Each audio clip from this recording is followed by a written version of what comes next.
Hello दोस्तों, welcome to Cybertech और मैं हूं आपका दोस्त एजाज से। फ्रेंड्स, क्रिप्टो मार्केट में पैसे लगाना, प्रॉफिट बनाना बड़ा इजी समझा जाता था किसी टाइम में। ये टाइम था 2020 और 2021 का, और फिर 2021 के एंड में आकर एक ऐसा क्रेश आया जिसके बाद लोगों को यहाँ से बिल्कुल एतबार ही खत्म हो गया। लोगों ने ट्रस्ट अपना खत्म कर दिया।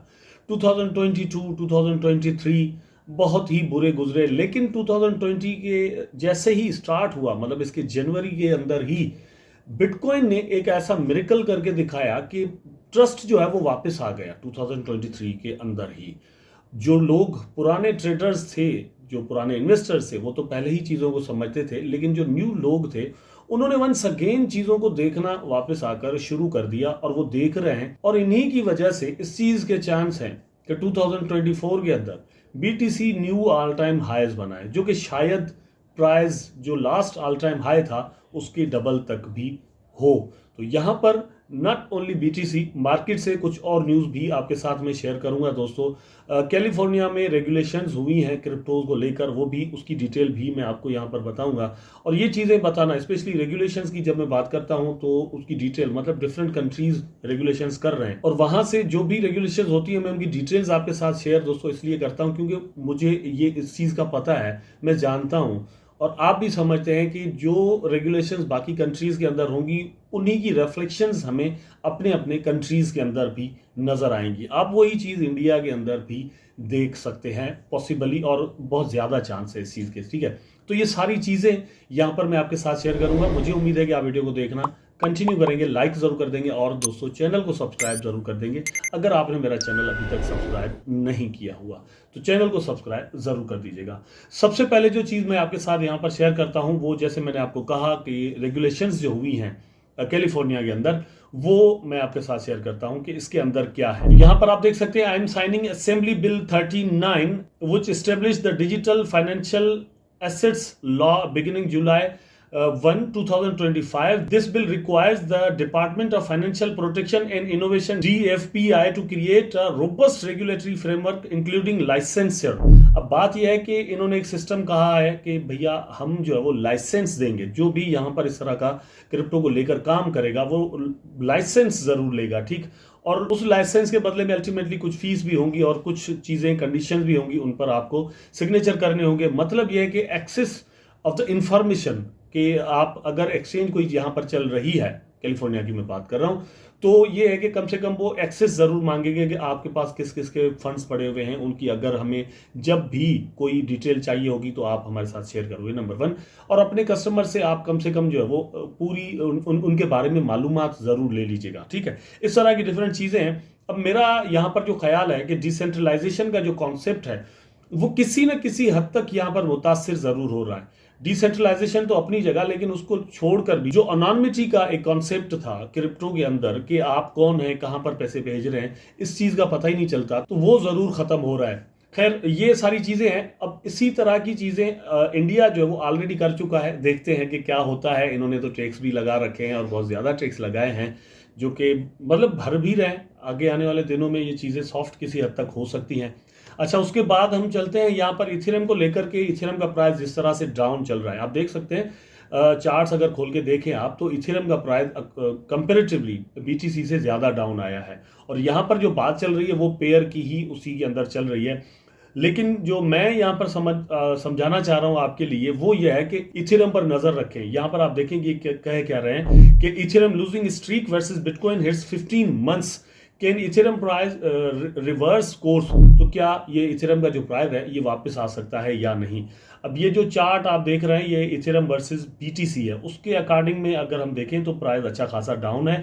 और ये मतलब जो एक रेजिस्टेंस लाइन है साइकिल की, उसको तोड़कर नीचे आया हुआ है, ठीक है। तो चांस इस चीज़ के हैं कि प्राइस और भी डाउन आए। मैंने तकरीबन 1-1.5 हफ्ता पहले आप दोस्तों को बताया था कि इथेरियम का प्राइस अच्छा खासा पॉसिबली डाउन आ सकता है। उसने अपना एक हाई वंस अगेन, एक तरह से उसको हाई कह सकते हैं इस सीजन का, वो बना दिया है। अब मैं जो कह रहा हूं कि आपने इस पर नजर रखनी है, उसका मतलब यह है कि इथेरियम एक ऐसा जेम है जिस पर ट्रस्ट किसी और कॉइन से ज्यादा, मतलब बिटकॉइन को छोड़कर, हम कर सकते हैं। बजाय इसके कि हम बाकी और कॉइन्स में कोई बहुत ज़्यादा ट्रेड करें या पैसे लगाएं, तो हमें बिटकॉइन या इथेरियम में लगाने चाहिए।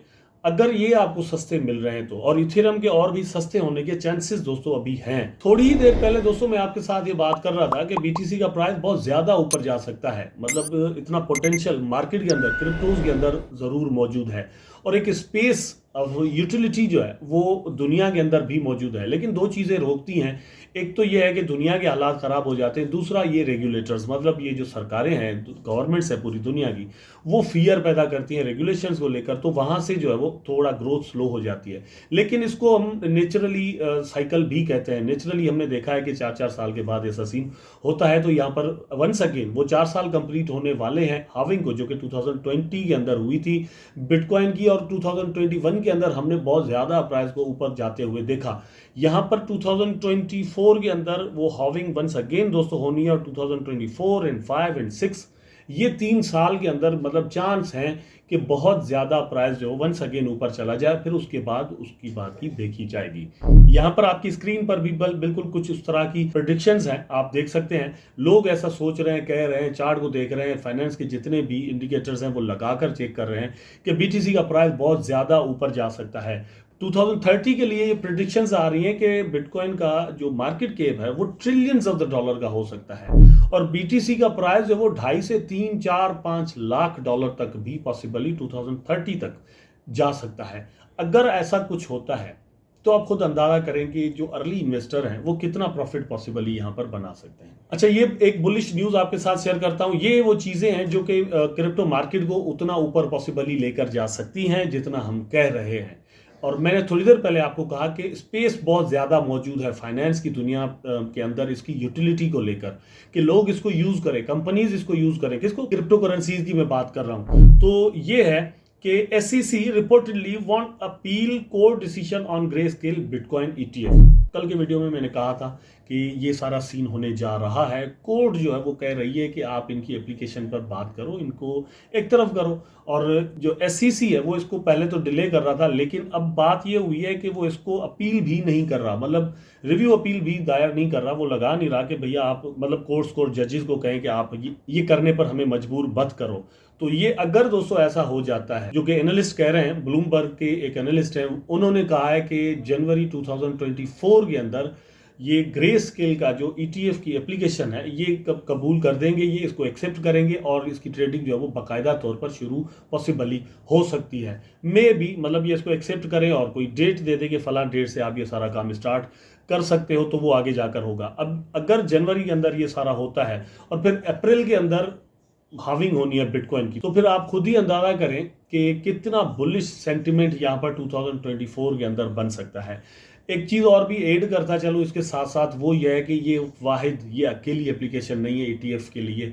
ETF के लिए बहुत ज़्यादा एप्लीकेशंस पड़ी हुई हैं, और उनमें से मतलब एक तो ग्रे स्केल है, दूसरे नंबर पर बड़ी कंपनी है ब्लैक रॉक, उसके भी मतलब चांस इसी चीज़ के हैं कि वो भी 2024 के अंदर एक्सेप्ट हो जाएगी। ये बात ज़रूर है कि लॉन्ग टर्म के लिए अगर आप इन्वेस्ट करना चाहते हैं तो आपको ऑफर ज़रूर इस वक्त भी BTC कर रहा है। आई होप वीडियो आपको जरूर अच्छा लगा होगा। अगर अच्छा लगा है तो लाइक करें, कमेंट करें, शेयर करें, चैनल को सब्सक्राइब करके बेल आइकन जरूर दबा दें ताकि मेरा आपको टेक केयर, अल्लाह हाफिज़।